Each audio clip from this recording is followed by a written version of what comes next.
சர்வம் வைகுண்டமயம். அனைவருக்கும் அன்பான வணக்கம். ஐயா வைகுண்ட பரம்பொருள் நமக்கு அருளித்தந்த அகிலத்திரட்டு அம்மானையின் காப்பு பகுதியில் வரக்கூடிய ஒரு விருத்தத்தில் ஒரு வரி, அலையிலே துயில் ஆதி வராகவர் அப்படின்னு வரும். ஆனால் இன்றைக்கி நம்ம அதை எப்படி வாசித்துக்கிட்டு இருக்கோன்னா, அலையிலே துயில் ஆதி வராகவா அப்படின்னு வாசித்துட்ருக்கோம். இதில் ஆதி வராகவர் என்பது தான் சரி. எவ்வாறு அது சரி அப்படின்னு பார்க்குறதுக்கு முன்னாடி, ஏன் நம்ம அலையிலே துயில் ஆதி வராகவா அப்படின்னு வாசித்துட்ருக்கோன்னா, இன்றைக்கி நம்ம வழக்கத்தில் இருக்க இந்த அகிலத்திரட்டு அம்மானை, இது 14வது பதிப்பு. இந்த புத்தகத்தோட முதல் பதிப்பிலிருந்து இந்த 14வது பதிப்பு வர ஆதி வராகவா அப்படின்னு தான் இருக்குது. இந்த அகிலத்திரட்டு அம்மானை நம்ம வழக்கத்தில் இருக்கிறதுனால இதில் இருக்கிறதுபடியே நம்ம வராகவா அப்படின்னு வாசித்துட்ருக்கோம். எப்படி இந்த புத்தகத்தில் ஆதி வராகவர் என்பதற்கு பதில் தவறுதலாக ஆதி வராகவா என்று வந்தது அப்படிங்கிறது தான் நம்ம இப்போ பார்க்க போகிறோம். ஆதி வராகவர் என்பது தான் சரிங்கிற உண்மையை நீங்கள் அறிந்து கொள்ள வேண்டுமானால், இந்த ஓலையில் எழுதுகின்ற அந்த நடைமுறையை நம்ம முதல்ல தெரிஞ்சிருக்கணும். எப்படின்னா, இன்று போல் நமக்கு நோட்டு புத்தகம் கிடையாது. நம்ம அப்படி எழுதுவதற்கு முன்புலாம் பண ஓலையில் தான் எல்லாமே எழுதுவாங்க. நம்ம அகிலத்திரட்டானாலும் சரி, ஒரு ஜோதிடமானாலும் சரி, திருக்குறள் ஆனாலும் சரி, வில்லுப்பாட்டு கதைகள் ஆனாலும் சரி, எதானாலும் அவங்க ஓலையில் தான் அந்த காலத்தில் எழுதுனாங்க. அப்போ எழுதும்போது என்ன ஒரு நடைமுறையை அவங்க பின்பற்றினாங்கன்னா, மெய்யெழுத்துன்னு சொல்லுவோம் இல்லையா, இக்கு, இச்சி, இஞ்சி, இட்டு, அந்த புள்ளி வைத்த எழுத்துக்கள், அந்த புள்ளி வைத்த எழுத்துக்கள் வந்தால் அவங்க ஓலையில் புள்ளி வைக்காமல் தான் எழுதுவாங்க. உதாரணத்துக்கு அன்பு அப்படின்னா நம்ம இப்போ எப்படி எழுதுவோம்னா, அ இன் பூன்னு எழுதுவோம். ஆனால் அவங்க ஓலையில் இதை எப்படி எழுதுவாங்கன்னா, அ ந பூ, இந்த மெய்யெழுத்து, இந்த இன்னில் புள்ளி வைக்க மாட்டாங்க. ஆனால் இதை படிக்கும்போது, நம்ம படிக்கும்போது அன்புன்னு தான் படிக்கணும். அனபு அப்படின்னு படிக்கக்கூடாது. புள்ளி வைத்தா எப்படி இருக்கணுமோ அப்படி தான் படிக்கணும். அதுதான் ஓலையில் எழுதுகிற நடைமுறை. இந்த புத்தக வடிவாக வந்ததுக்கு பிறகு கூட, அதாவது ஆரம்ப காலகட்டத்தில் அச்சு வெளியிட்டாங்க இல்லையா, அப்போ கூட இந்த மெய்யெழுத்துக்களில் புள்ளி வைக்காமல் தான் புத்தகங்கள்லாம் வெளியிட்டிருக்காங்க. அதாவது முந்தைய நடைமுறையை பின்பற்றியே அப்படி செஞ்சுருக்காங்க. ஏன் இந்த மெய்யெழுத்துக்களில் புள்ளி வைக்காமல் ஓலையில் எழுதியிருக்காங்க அப்படின்னு நம்ம ஆராய்ந்து பார்க்கும்போது, அந்த ஓலை எழுதுவாங்க இல்லையா, அது ரொம்ப கூர்மையாக இருக்கும், அந்த ஓலை எழுதக்கூடிய அந்த கம்பி. அப்போ அவங்க அதை வைத்து எழுதும்போது, புள்ளி வைக்கும்போது சில வேளைகளில் அந்த ஓலையே அது கிழித்து விடுறதுக்கு வாய்ப்பு இருக்குது. அதனால வழக்கமாக புள்ளி வைக்காமல் எழுதுவாங்க அப்படின்னு சொல்கிறாங்க. ஆனால் இன்றைய காலகட்டத்தில் சிலர் புள்ளி வைத்து கூட எழுத ஆரம்பித்திருக்கிறாங்க. ஆனால் அன்றைய காலகட்டத்தில் எல்லாருமே புள்ளி வைக்காமல் தான் எழுதியிருக்காங்க. இப்போ நம்ம ஓலையில் எழுதும்போது அன்புங்கிறத இந்த மெய்யெழுத்தில் புள்ளி வைக்காமல் அனபுன்னு எழுதிடுவாங்க. இப்போ நம்மளும் படிக்கும்போது அனபுங்கிற ஒரு வார்த்தையே தமிழில் இல்லை. அப்போ நம்ம அழகாக அன்புங்கிறத படிச்சிருவோம். ஆனால் எப்போ ஒரு குழப்பம் வரும்னா, சில வார்த்தைகள் புள்ளி வைத்தால் ஒரு பொருளையும் புள்ளி வைக்கலைன்னா ஒரு பொருளையும் கொடுக்கும்போது நமக்கு இது புள்ளி வைத்து வருமா இல்லை புள்ளி வைக்காமல் வருமா அப்படிங்கிற ஒரு குழப்பம் வரும். அது எப்படிங்கிறத இப்போ நம்ம பார்ப்போம். இப்போ உதாரணத்துக்கு, தமிழர் சென்றார் அப்படிங்கிறது ஒரு வார்த்தை. இப்போ நம்ம அழகாக புள்ளி வச்சு இதில் எழுதிட்டோம். இப்போ ஓலையில் இதை எப்படி எழுதியிருப்பாங்க, இந்த இருளில் புள்ளி வச்சுருக்க மாட்டாங்க. அது அப்போ எப்படி இருக்கும், தமிழா சென்றார்னு இருக்கும். இப்போது இதை மறைச்சிட்டு பார்த்தீங்கன்னா தமிழான்னு ஒரு வார்த்தை இருக்குது, தமிழருங்கிறத ஒரு வார்த்தை இருக்குது. அப்போ இதை நம்ம தமிழான்னு எடுக்க முடியுமா தமிழர்னு எடுக்க முடியுமான்னு பார்த்தோன்னா, இந்த பின்னாடி வர வார்த்தையை வச்சு இதை முடிவு பண்ணும். இப்போ இதை அப்படியே படித்தோன்னு வச்சுருங்க, தமிழா சென்றார் அப்படின்னா ஒரு பொருள் வருதா, வராது. அதுவே தமிழர் சென்றார் அப்படின்னா நமக்கு ஒரு பொருள் வந்துடும். அப்போ இதில் வந்து நம்ம தமிழர் சென்றார் அப்படிங்கிறத முடிவு பண்ணுறோம். இதுவே இங்கே வேற பொருள், தமிழா வருக அப்படின்னா இங்கே இதில் புள்ளி வைக்காமல் வரும். அப்போது இப்போ இந்த மாதிரி வார்த்தையில் நமக்கு வேறு வார்த்தையே தமிழில் இல்லாதனால எந்த குழப்பமும் நமக்கு இல்லை. இப்போ இது மாதிரி வர இடத்துல நமக்கு குழப்பம் வரும். பின்னாடி வரதை வச்சு நம்ம முடிவு பண்ணலாம். அதே குழப்பம்தான் நமக்கு இங்கே நடந்திருக்கு. எப்படின்னா, நமக்கு ஆதி வராகவர் அப்படிங்கிறதும் ஒரு பொருளை கொடுக்கு, ஆதி வராகவா அப்படிங்கிறதும் ஒரு பொருளை கொடுக்குது. ஆனால் ஓலையில் எழுதும்போது இப்போ இதில் என்ன பண்ணுவாங்க, புள்ளி வைக்காமல் தான் எழுதியிருப்பாங்க. வராகவர்னு அவங்க எழுதியிருந்தா கூட புள்ளி வைக்காமல் எழுதும்போது ஆதி வராகவான்னே வந்திருக்கும். அப்போ இதை பகர்ப்பு எடுக்கவங்களுக்கு ஆதி வராகவா அப்படிங்கிறதும் ஒரு பொருளை கொடுத்துருது.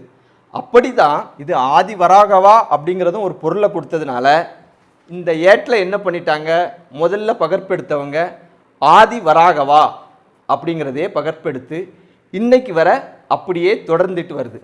ஆனால் இந்த புத்தகத்தோட முதல் பதிப்பு 1108 கொல்லம் ஆண்டு முதல் பதிப்பு வந்தது. அதே போல் பல பதிப்புகள் வந்தது.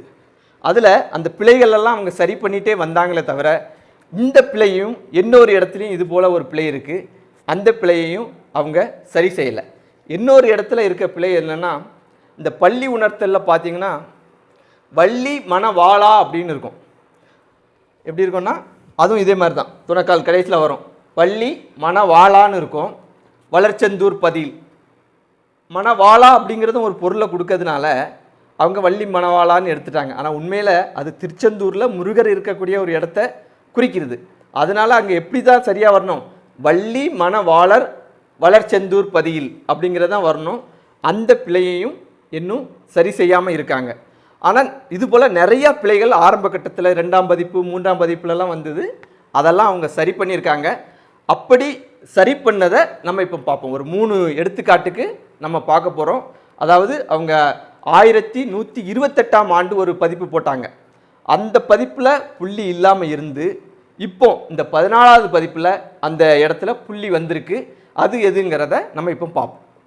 கொல்லம் ஆண்டு 1128 வெளியிட்ட ஏட்டில் முன்னால குரோனின்னு இருக்குது. அதாவது இந்த லேல புள்ளி இல்லை. ஆனால் இப்போ உள்ள இந்த பதிப்பில் பாருங்கள், முன்னாள் குரோனி அப்படின்னு இருக்குது. ஏன்னா அவங்களுக்கு முன்னாலங்கிறதும் ஒரு பொருளை கொடுத்ததுனால ஆரம்ப கட்டத்தில் அதில் புள்ளி வைக்கலை. அதே போல் அடுத்தால நீங்கள் இன்னொன்று பார்த்தீங்கன்னா, அழகாக பார்த்தீங்கன்னா பாருங்கள், பொல்லாத நீசனை. ஏன்னா நீசனன்னு ஒரு பொருளை கொடுக்கு. ஆனால் இப்போ உள்ள பதிப்பில் பாருங்கள், பொல்லாத நீசன் அப்படின்னு சொல்லி அங்கே புள்ளி வச்சுருக்காங்க. அதே போல் இதில் பாருங்கள், வேணும் நீல் நீல காலமெல்லாம் இருக்குது. இப்போ வேணும் நீல் காலமெல்லாம் அப்படின்னு சொல்லி இந்த நீல முன்பு புள்ளி இல்லாமல் இருந்ததில் இப்போ நீல்னு சொல்லி புள்ளி வைத்து சரி செய்திருக்காங்க. எப்படி அவங்க ஆரம்ப கட்டத்தில் இருந்த பதிப்புக்கும் இப்போத்துக்கும் எப்படி அந்த புள்ளி வைத்து அதை சரி பண்ணியிருக்காங்கன்னு.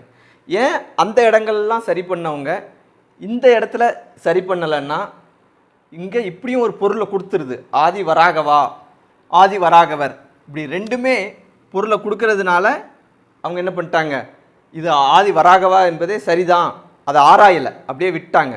இப்போ நம்ம உண்மையிலே எது சரின்னு பார்க்கணுன்னா, இப்போ ஓலையில் எழுதும்போது ரெண்டும் ஒரே மாதிரி தான் இருக்கும். போட்டு ரெண்டுமே துணைக்கால் தான் போட்டிருக்கோம். இந்த மெய்யெழுத்து இரு வருமா இல்லை துணைக்கால் மட்டும் வருமாங்கிறத நம்ம பின்னாடி வருகின்ற அதை தொடர்ந்து வருகின்ற அகிலத்தின் வரிகளை வைத்து தான் நம்ம முடிவு பண்ண முடியும். இப்போ பாருங்கள், இப்போ ஆதி வராகவா அப்படின்னு இருந்தால் எப்படி பொருள் வரும், ஆதி வராகவர்னா எப்படி பொருள் வரும் அப்படிங்கிறத பார்ப்போம். இப்போ அலையிலே துயில் ஆதி வராகவா அப்படின்னு கூப்பிட்டோன்னா, வா அப்படின்னு கூப்பிட்டோன்னா நம்ம எப்படி கூப்பிடுவோம், நம்ம பிள்ளையோ யாரையோ பேரை சொல்லி கூப்பிட்டு, கண்ணா இந்த கடைக்கு போ, கண்ணா இதை செய், முருகா இங்கே வா. அதாவது அவங்கள கூப்பிட்டு அவங்ககிட்ட ஏதோ ஒன்று நம்ம சொல்லுவோம், ஒரு செய்தியை அவங்ககிட்ட சொல்லுவோம், அப்படி தானே, அந்த மாதிரி கூப்பிட்டா. அப்போ இங்கே பார்ப்போம், அலையிலே துயில் ஆதி வராகவா அப்படின்னா பார்க்கடலில் பள்ளி கொண்ட நாராயணா அப்படின்னு அவர் கூப்பிடுறோம். கூப்பிட்டுட்டு பின்னாடி ஒரு செய்தியை சொல்ல போகிறோம். என்ன செய்தியை சொல்ல போகிறோம் அப்படிங்கிறத பார்ப்போம். 1008ஆம் ஆண்டினில் ஒரு பிள்ளை சிலையிலே பொன்மகர வயிற்றுனுள் செல்லப்பெற்று அப்படிங்கிறத சொல்லணும். அப்படின்னா என்ன அர்த்தம் வருது, பார்க்கடலில் பள்ளி கொண்ட நாராயணா 1008ஆம் ஆண்டில் ஒரு புள்ள போச்சு, பொன்மகர வைத்து நுள் அப்படின்னு பொருள் சொல்கிறோம். இது சரியா பாருங்க. இப்போ பாருங்க, எந்த பிள்ளையாவது அவதார பகுதியில் மகரத்துக்குள்ளே போகுதான்னு பார்த்தா நாராயணர் தான் போனதா நம்ம அவதார பகுதியில் வருது. அதாவது அம்மை மகாலட்சுமி மயங்கி இருக்கும்போது தீங்கியே நாராயணரும் சென்றார் மகரமதுள் அப்படின்னு. அப்போ நாராயணர் தான் மகரமதுள் சென்றதா வாசகம் இருக்க தவிர வேற எந்த பிள்ளையாவது சென்றான்னா அங்கே இல்லை. அப்போ ஆதி வராகவா அப்படின்னு நம்ம பொருள் எடுத்தோன்னா அது தவறு. ரெண்டாவது, இது வராகவான்னு எடுத்தா ரெண்டாவது தவறு எப்படின்னா, இப்போ அகிலத்திரட்டு நமக்கு சொல்லுதா இல்லை நாராயணருக்கு சொல்லுதா? இப்போ வராகவான்னு எடுத்துட்டு நாராயணா ஒரு பிள்ளை போச்சுன்னு சொல்லி அவருக்கே செய்தி தெரியாத மாதிரியும் யார் அரிகோபால சீசர் நாராயணருக்கே சொல்கிறாராம், இந்த மாதிரி பொன்மகரத்துக்குள்ளே ஒரு பிள்ளை போச்சு நாராயணா தெரிஞ்சுக்க அப்படின்னு. இது நாராயணருக்கா கதை சொல்லுது? நமக்கு சொல்லுது இல்லையா? அப்போ அப்படி பொருள் எடுத்தால் எவ்வளோ அபத்தமாக போயிரும் பாருங்க. நாராயணா கேட்டுக்க, ஒரு பிள்ளை கடலுக்குள்ளே பொன்மகர வயிற்றுக்குள்ளே போச்சுன்னு பொருள் மாறிடும். எவ்வளோ பெரிய பிழையான பொருளாயிரும்னு பாருங்க. ஆனால் இங்கே என்ன ஆகுது, நாராயணர் தாமே மகனாயினார். அப்போ இப்போ இரு போட்டு பொருள் அழுங்க. அலையிலே துயில் ஆதிவராகவர் 1008ஆம் ஆண்டினில் ஒரு பிள்ளை. அதாவது பார்க்கடலில் பள்ளி கொண்டிருக்கும் ஸ்ரீமன் நாராயணர் 1008ஆம் ஆண்டினில் ஒரு பிள்ளை என்றால் இங்கே பிள்ளை என்பது அவரே தனக்குத்தானே மகனாக அவதாரத்தை குறிக்கிறது. அவதரிக்க, ஒரு பிள்ளையாக அவதரிக்க. அலையிலே துயில்கின்ற ஆதி வராகவர் 1008ஆம் ஆண்டினில் ஒரு பிள்ளை, ஒரு பிள்ளையாக அவதரிப்பதற்காக, அவதாரம் எடுப்பதற்காக சிலையிலே பொன்மகர வயிற்றினில் செல்லப்பெற்று. அப்போ என்ன பண்ணுறது, நாராயணர் தனக்குத்தானே மகனாக அவதரிப்பதற்காக பொன்மகரமாக இருந்த அம்மை மகாலட்சுமிக்குள் அவர் சென்றார் அப்படிங்கிறது எவ்வளோ அழகா காப்பில் பொருளை வருது. இதே இதுதான் அந்த அவதார பகுதிக்கும் இதுவும் பொருந்தி போகுது. ஆனால் ஆதி வராகவா அப்படின்னு சொன்னோன்னா நாராயணருக்கே நம்ம ஒரு செய்தியை சொன்ன மாதிரி ஆயிடுது. ஏன்னா அவருக்கு தெரியாது இங்கே என்ன நடந்ததுன்னு, அவருக்கு தெரியாது. பார்த்தீங்களா, நம்ம சொல்கிறோம் இப்படி நடந்தது தெரியுமா ஒரு பிள்ளைன்னு. எவ்வளோ ஒரு அபத்தமான அது பொருளை கொடுக்கும். ஆனால் இது மிக தெளிவாக நாரணர் தமக்குத்தாமே மகனாய் அவதரித்தார் அப்படிங்கிறத குறிக்கும் வகையில் எவ்வளோ அழகா வராகவர் அப்படின்னு போட்டால் இது பொருளை தரும் அப்படிங்கிறத பாருங்கள். இந்த இதை என்னமோ நான் முதல்ல கண்டு உங்களுக்கு சொல்லலை, இதை முதல்ல நான் சொல்லலை, அதை நல்லா ஞாபகம் வச்சுடுங்க. இதற்கு முன்பு அகிலத்திரட்டை போட்டிருக்காங்க இல்லையா, நம்ம இந்த பதிப்பை தவிர வேறு சில அன்பர்களும் அகிலத்திரட்டை போட்டிருக்காங்க. அவங்க அழகாக இந்த உண்மையை சொல்லி ஆதி வராகவர் அப்படிங்கிறத அவங்க புத்தகத்தில் போட்டிருக்காங்க. அதை இப்போ நம்ம பார்க்க போகிறோம். இந்த 3 புக்கிலுமே ஆதி வராகவர் அப்படின்னு தான் போட்டிருக்காங்க. இப்போ நீங்கள் பார்க்குறது காலச்சுவடு பதிப்பகம் வெளியிட்ட அந்த அகிலத்திரட்டாம் ஆணையில் எவ்வளோ அழகாக ஆதி வராகவர்னு இருக்குன்னு பாருங்கள். அடுத்து விவேகானந்தன் ஐயா அவங்க மூலமும் விளக்கமும் சேர்த்து வெளியிட்டாங்க. அதுலேயும் அழகாக ஆதி வராகவர் அப்படிங்கிறது அழகாக சரியாக போட்டிருக்காங்க.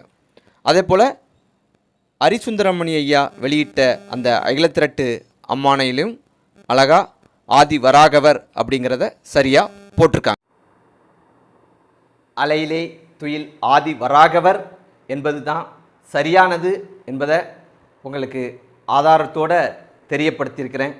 இது ஏற்றுக்கொள்ளும்படி உங்களுக்கு இருந்தால் இனி தொடர்ந்து நீங்கள் அலையிலே துயில் ஆதி வராகவர் என்றே வாசித்து ஐயாவின் அருளை பெறுங்கள். ஐயா உண்டு.